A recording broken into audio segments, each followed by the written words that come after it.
میرے معزز اور محترم بھائیو، کون سے اعمال ہیں جو بہت چھوٹے ہونے کے باوجود میرے نیکیوں کے پلڑے کو بھاری کر دیں گے اور مجھے نجات مل جائے گی۔ اس سے پہلے یہ سمجھیے کہ وقت آنے والا ہے، اللہ کی طرف سے ایک ترازو لگایا جائے گا، اتنا بڑا ترازو، اتنا بڑا ترازو، لو وضعت السماوات والارض ومن فيهن في كفة لوسعتهن، ساتوں آسمان اور ساتوں زمینیں اگر ایک پلڑے میں قیامت کے دن رکھ دیے جائیں گے تو ایک پلڑا بھی بھرے گا نہیں، اتنا بڑا ترازو۔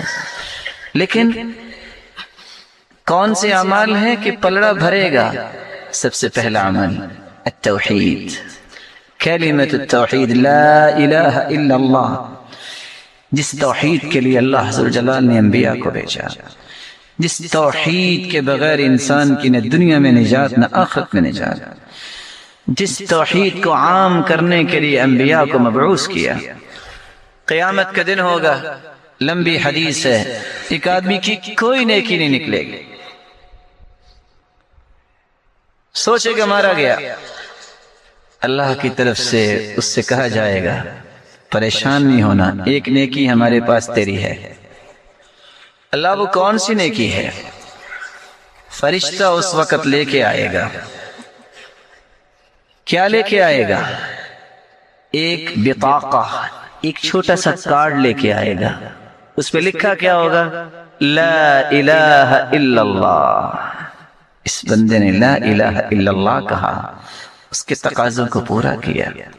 وہ پھر سوچے گا اتنے گناہوں کے انبار اور لا الہ الا اللہ توحید کا کلمہ، اس کا موازنہ کیسے کریں گے؟ فتوضع البطاقہ فی کفہ وتوضع السجلات فی کفہ، سارے برائیوں کے رجسٹر ایک پلڑے میں، جب اس کارڈ کو دوسرے پلڑے میں رکھا جائے گا تو ساری برائیوں کے وہ رجسٹر اٹھ جائیں گے۔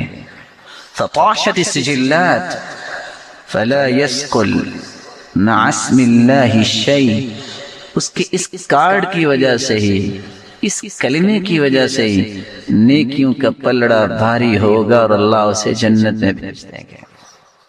میں آپ سے گزارش کروں گا زندگی کے اندر توحید میں کوئی فرق نہ آنے دینا۔ اور حدیث کیا کہتی ہے؟ وَإِن قُطِعْتَ أَوْ حُرِّقْتَ، تمہارے ٹکڑے کر دیے جائیں، تمہیں جلا دیا جائے، توحید پہ کوئی کمپرومائز نہیں ہے، کوئی کمپرومائز نہیں۔ توحید ہی تو میری اور آپ کی دنیا اور آخرت کی کامیابی کا راز ہے، اور یہ بات سمجھنی چاہیے جو قرآن نے کہہ دی ہے، الذین آمنوا ولم يلبسوا ایمانهم بظلم اولئک لهم الامن وهم مہتدون، جو ایمان لانے کے بعد شرک کی آمیزش نہیں کرتے، اپنی توحید کو خالص کرتے ہیں، اللہ نے دو انعام رکھے ہیں، فکری امن، قولی امن، معاشرتی امن۔ امن کی نعمت اللہ دیتا ہی اس کو ہے جس کی توحید خالص ہوتی ہے۔ وَهُمْ مُهْتَدُونَ، اور صراط مستقیم پہ گامزن ہونے والے ہدایت یافتہ لوگ ہیں ہی وہ جن کی توحید میں کوئی خلل نہیں ہے۔ توحید کے ساتھ میں آپ سے ادباً یہ کہوں گا، اور یہ تحفہ سمجھیے آج کی مجلس کا، کثرت سے لا الہ الا اللہ پڑھا کریں۔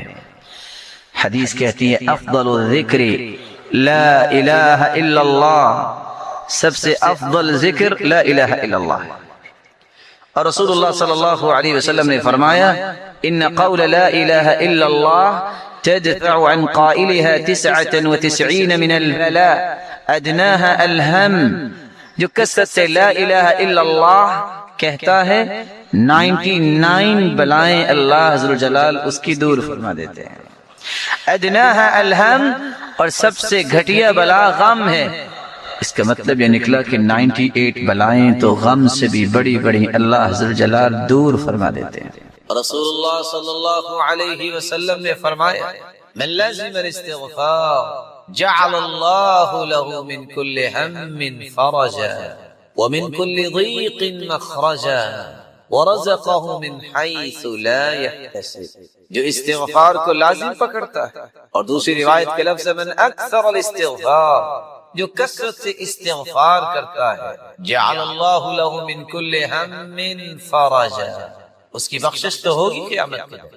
اللہ انعامات سے تو نوازیں گے، لیکن دنیا میں بھی اللہ رب العزت اس کے غم کو خوشی میں تبدیل فرما دیتے، ومن كل ضيق مخرجا، اور اس کی تنگی کو آسانی بنا دیتے، ورزقه من حيث لا يحتسب، اور اللہ رب العزت وہاں سے اس کو رزق عطا کرتے ہیں دنیا میں جہاں سے اس کا گمان بھی نہیں ہوتا۔ اور قرآن مجید میں اللہ رب العزت اس لیے فرماتے ہیں، نوح علیہ السلام کی حکایت کرتے ہیں، فَقُلْتُ اسْتَغْفِرُوا رَبَّكُمْ إِنَّهُ كَانَ غَفَّارًا يُرْسِلِ السَّمَاءَ عَلَيْكُمْ مِدْرَارًا وَيُمْدِدْكُمْ بِأَمْوَالٍ وَبَنِينَ وَيَجْعَلْ لَكُمْ جَنَّاتٍ وَيَجْعَلْ لَكُمْ أَنْهَارًا مَا لَكُمْ لَا تَرْجُونَ لِلَّهِ وَقَارًا۔ تم استغفار کر لو، اللہ رب العزت تمہارے گناہوں کو معاف فرما دے گا۔ یرسل السماء علیکم مدرارا، یہ پانی انسانی زندگی کا راز ہے، تم پہ موسلا دھار بارشیں اللہ برسائے۔ ویمددکم باموال، تم مال و دولت کی قلت کی شکایت کرتے ہو، استغفار کر لو، اللہ رب العزت تمہیں مال و دولت میں فراوانی عطا فرمائے۔ وبنین، تم اولاد کی نعمت کو ترستے ہو، استغفار کر لو، اللہ تمہیں اولاد کی نعمت سے نواز دے۔ وَيَجْعَلْ لَكُمْ جَنَّاتٍ، تم پھلوں سے ترستے ہو، اللہ تمہیں باغات کا مالک بنا دے۔ وَيَجْعَلْ لَكُمْ أَنْهَارًا، تم پانی کی بوند بوند سے ترستے ہو، اللہ رب العزت تو تمہارے لیے نہریں جاری کر دے گے، نہروں کا بندوبست فرما دے گا۔ وَيَجْعَلْ لَكُمْ جَنَّاتٍ وَيَجْعَلْ لَكُمْ أَنْهَارًا مَا لَكُمْ لَا تَرْجُونَ لِلَّهِ وَقَارًا، اور تمہیں کیا ہو گیا ہے پھر بھی تم اللہ رب العزت کے وقار کو نہیں سمجھتے، مَا لَكُمْ لَا تَرْجُونَ لِلَّهِ وَقَارًا۔ اور دوسری جگہ اللہ رب العزت فرماتے ہیں، وَأَنِ اسْتَغْفِرُوا رَبَّكُمْ ثُمَّ تُوبُوا إِلَيْهِ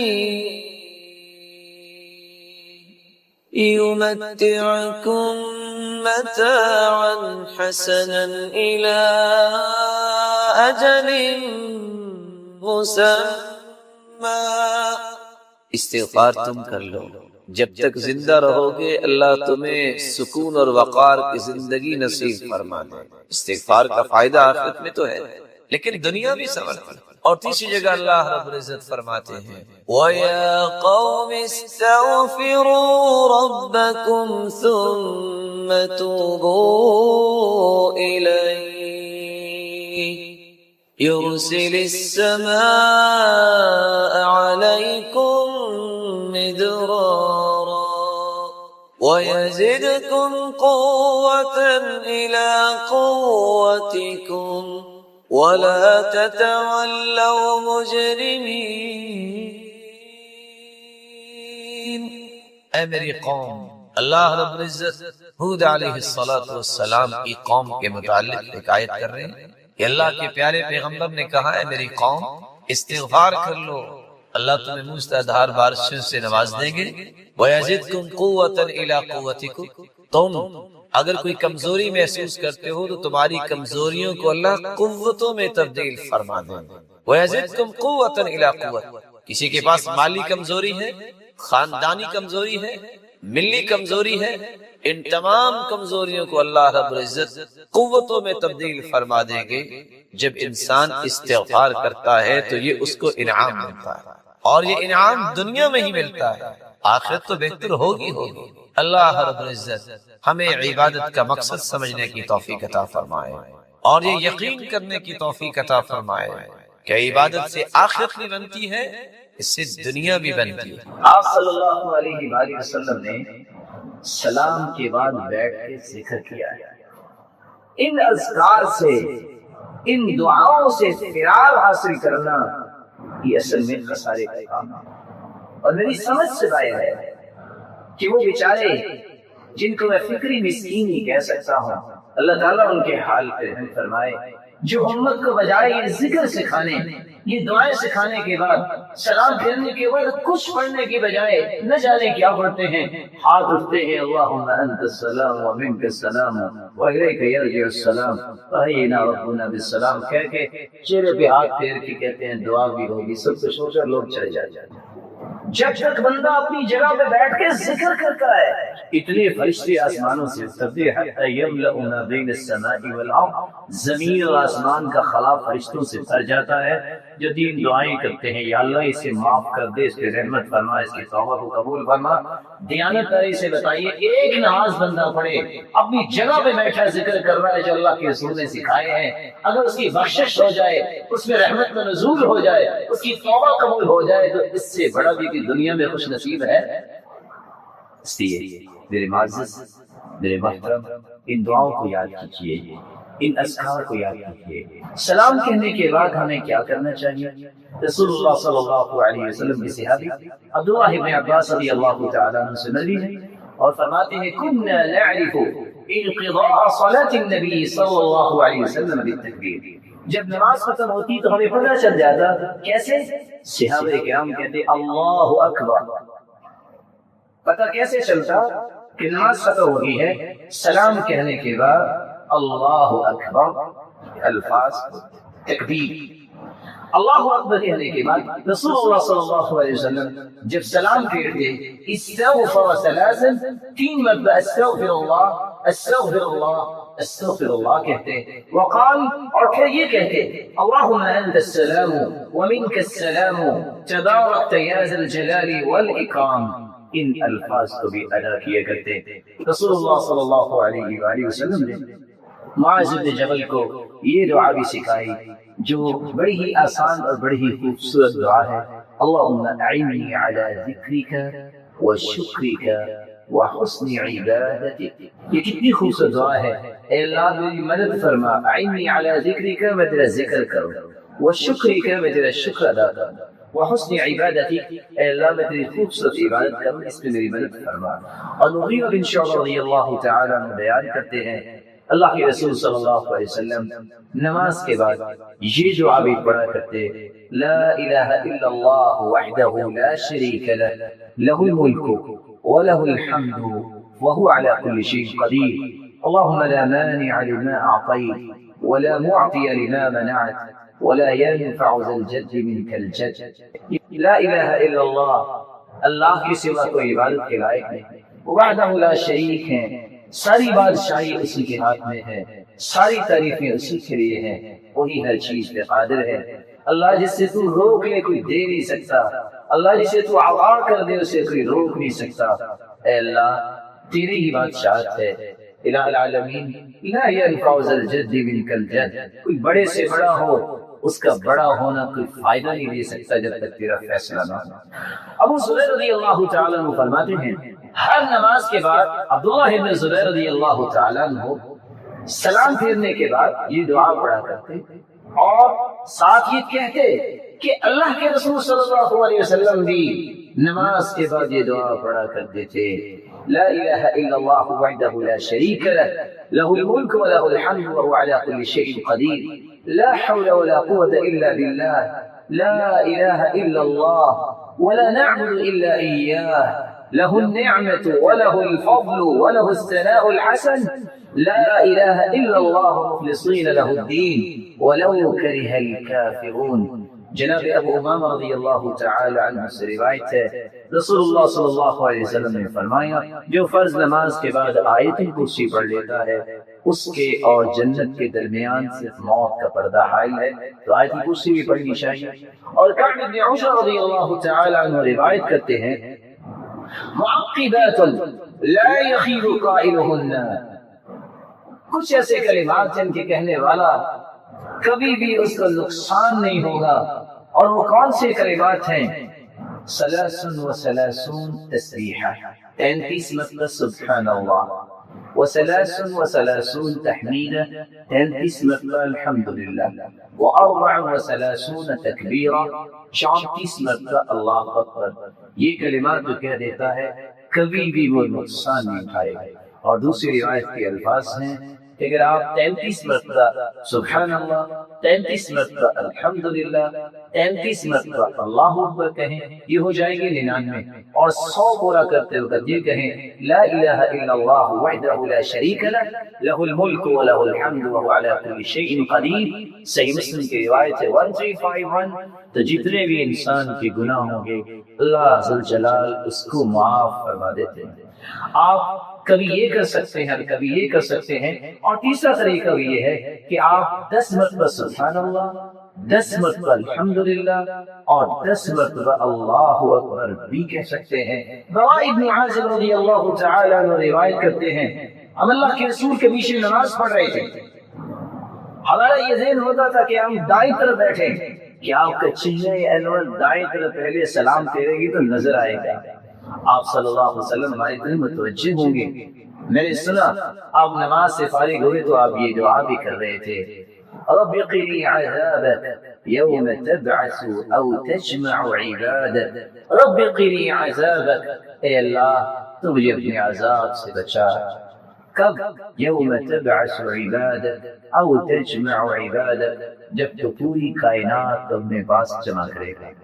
جی وہ دعائیں ہیں جو رسول اللہ صلی اللہ علیہ وسلم سلام کے بعد مانگا کرتے۔ ایک مسلمان جب قرآن مجید کی تلاوت کرے، جب قرآن مجید کو پڑھے، اس کے سامنے کون سے اہداف ہونے چاہیے، کون سے مقاصد ہونے چاہیے؟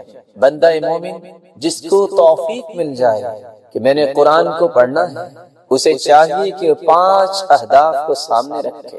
سب سے پہلا ہدف قراءۃ القرآن بقصد العلم والمعرفہ، قرآن اس نظریے سے پڑھے کائنات میں سب سے بڑا علم قرآن کا علم، سب سے بڑی معرفت قرآن کی معرفت۔ سیدنا عبداللہ بن مسعود رضی اللہ تعالی عنہ وارضاہ اس لیے کہا کرتے تھے اذا اردتم العلم فانثروا هذا المصحف فإن فيه علم الأولين والآخرين۔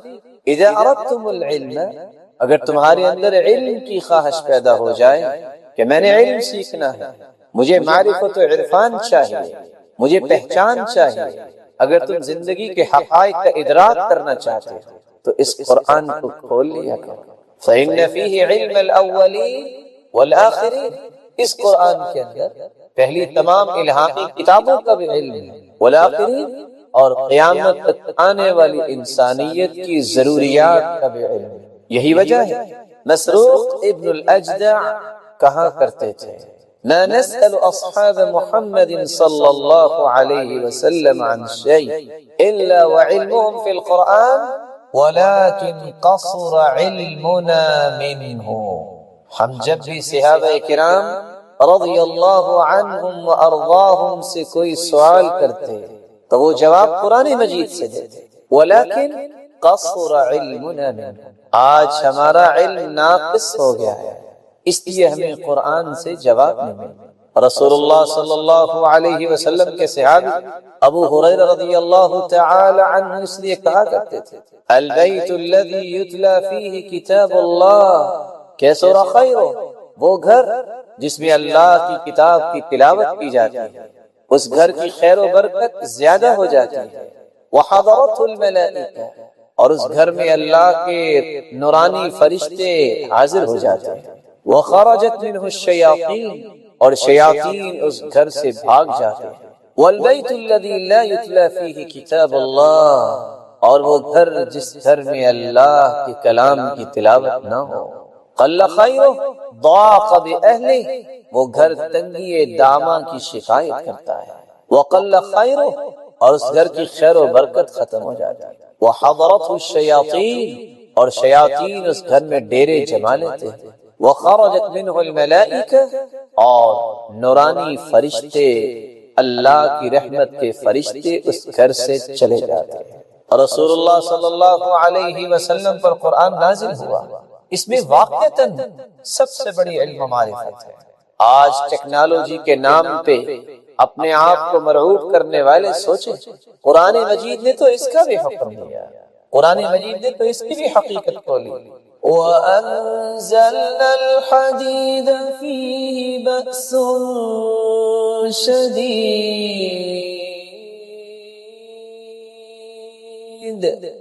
وَمَنَافِعُ لِلنَّاسِ۔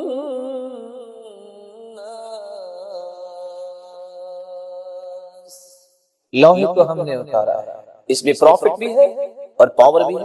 پوری کی پوری ٹیکنالوجی اس آیت کے گرد طواف کرتی نظر آتی ہے۔ اور آج لاکھ میر گلیٹک سسٹم قرآن مجید کی ایک آیت کو اگر انسان سمجھ لے تو اس کا طواف کرتے نظر آتا ہے۔ قرآن مجید میں اللہ رب العزت فرماتے ہیں وَالشَّمْسُ تَجْرِي لِمُسْتَقَرٍّ لَهَا، اور دوسری جگہ فرمایا إِنَّ فِي خَلْقِ السَّمَاوَاتِ وَالْأَرْضِ وَاخْتِلَافِ اللَّيْلِ وَالنَّهَارِ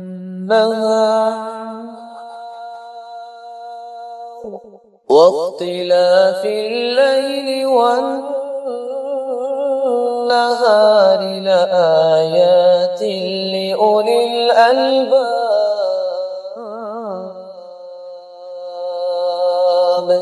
یہ دن رات کی آمد و رفت میں نشانیاں اللہ نے رکھی ہے عقل والوں کے لیے۔ سورج اپنے مدار پہ ہے، چاند اپنی جگہ گردش کر رہا ہے۔ ستاروں کے بارے میں اللہ رب العزت فرماتے ہیں کل فی فلک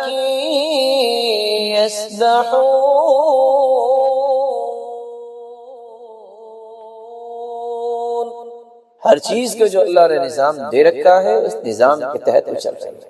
اس لیے قرآن مجید کو پڑھتے وقت سب سے پہلا ہدف یہ ہونا چاہیے کہ مجھے سب سے بڑی معرفت اور علم مل جائے، اور سب سے بڑی معرفت اور علم یہ ہے کہ انسان اپنے خالق کو پہچانے کہ مجھے پیدا کس نے کیا، مجھے رزق کون دیتا ہے، میری زندگی کی تدبیر کون کرتا ہے، مجھے کل قیامت کے دن اس کے سامنے کھڑا ہونا ہے، مرنے کے بعد مجھ سے پوچھا جائے گا تو کس رب کے بارے میں پوچھا جائے گا۔ یہ علم ملتا ہے تو انسان کو قرآن سے ملتا ہے، یہ معرفت ملتی ہے تو قرآن پڑھنے سے ملتی ہے۔ قرآن مجید پڑھنے کا دوسرا ہدف قراءۃ القرآن بقصد الثواب والاجر، اس نیت سے قرآن پڑھا جائے کہ اس کے پڑھنے سے بہت بڑا اجر ملتا ہے، بہت بڑا ثواب ملتا ہے، انسان کے درجات بلند ہوتے ہیں اور انسان قیامت کے دن جنت کی پروازوں میں نظر آئے گا تو اس قرآن کی تلاوت کی وجہ سے۔ رسول اللہ صلی اللہ علیہ وسلم نے اس لیے فرمایا من قرأ حرفا من کتاب اللہ فلہ بہ حسنہ والحسنۃ بعشر امثالها، جو ایک حرف کی تلاوت کرتا ہے اللہ رب العزت اسے 10 نیکیاں عطا فرماتا ہے۔ قرآن مجید پڑھتے وقت تیسرا ہدف یہ سامنے ہونا چاہیے قراءۃ القرآن بقصد العمل، قرآن اس لیے پڑھا جائے کہ میں نے اس کی تعلیمات کی روشنی میں اپنی زندگی کے زاویوں کو درست کرنا ہے، اپنے رویوں کی نوک پلک ٹھیک کرنا ہے۔ آجری اس لیے فرماتے ہیں قرآن کی تلاوت صحیح وہ کرتا ہے جو قرآن کو کھول کے بیٹھ جاتا ہے، جب متقین کا تذکرہ آتا ہے تو رک کر سوال کرتا ہے میرے مالک یہ تو متقین ہیں اور تقوی اختیار کرنے والے ہیں اور یہ ان کا انعام ہے، میں کب متقین کے صف میں کھڑا ہوں۔ فائزین کا تذکرہ آتا ہے تو کہتا ہے میرے مالک میں کب کامیاب لوگوں میں شامل ہوں۔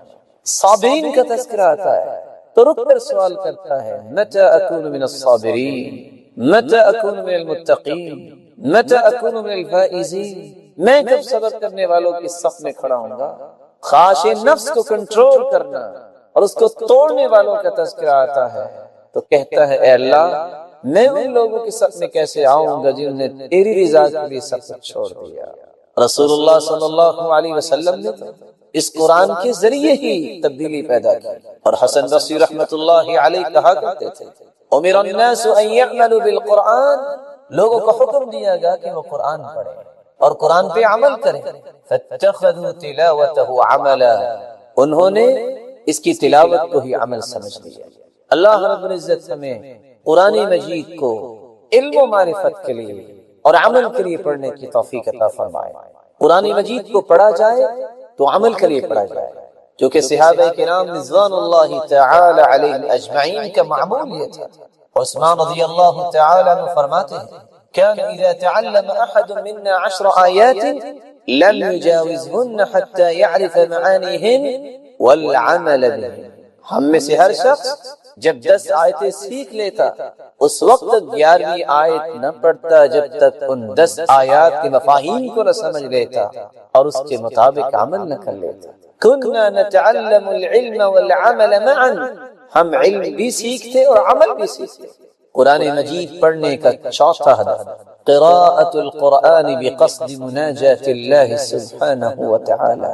قرآن پڑھا جائے تو اس نظریے سے کہ میں اپنے رب سے ہم کلام ہونے لگا ہوں، میں اپنے مالک سے مناجات کرنے لگا ہوں. رسول اللہ صلی اللہ علیہ وسلم قرآن ایسے ہی پڑھا کرتے تھے. یہ وصف کسی کو سمجھ میں آ جائے تو پھر قرآن کی لذتیں کچھ اور ہوتی، قرآن کی حلاوتیں پھر اس کو نصیب ہو جاتی. ایک ایک آیت پہ راتیں گزر جاتی ہیں. کیسے رسول اللہ صلی اللہ علیہ وسلم نے ایک آیت پہ رات گزار دی. ان تعذبهم فإنهم عبادك وإن تغفر لهم فإنك أنت العزيز الحكيم. اے میرے مالک، اگر تو اپنی مخلوق کو عذاب دے تو یہ تیری بندے ہیں اور تجھے کوئی پوچھنے والا تو نہیں، اور اگر تو ان کو معاف کر دے تو میرے مالک تو معاف تو کر سکتا ہے، تو نے کسی سے مشورہ تو نہیں کرنا. کس طرح صحابہ کرام کی زندگیوں میں بھی یہ چیز تھی. قرآن مجید کی ایک ایک آیت پہ رات گزار دیتے. کس طرح عثمان رضی اللہ تعالی عنہ ایک آیت کو بار بار پڑھ رہے ہیں. راوی روایت کرتے ہیں عشاء کی نماز پڑھنے کے بعد میں آیا اور وہ اللہ کے سامنے کھڑی ہے اور یہ آیت پڑھ رہی ہے فَمَنَّ اللَّهُ عَلَيْنَا وَوَقَانَا عَذَابَ السَّمُومِ.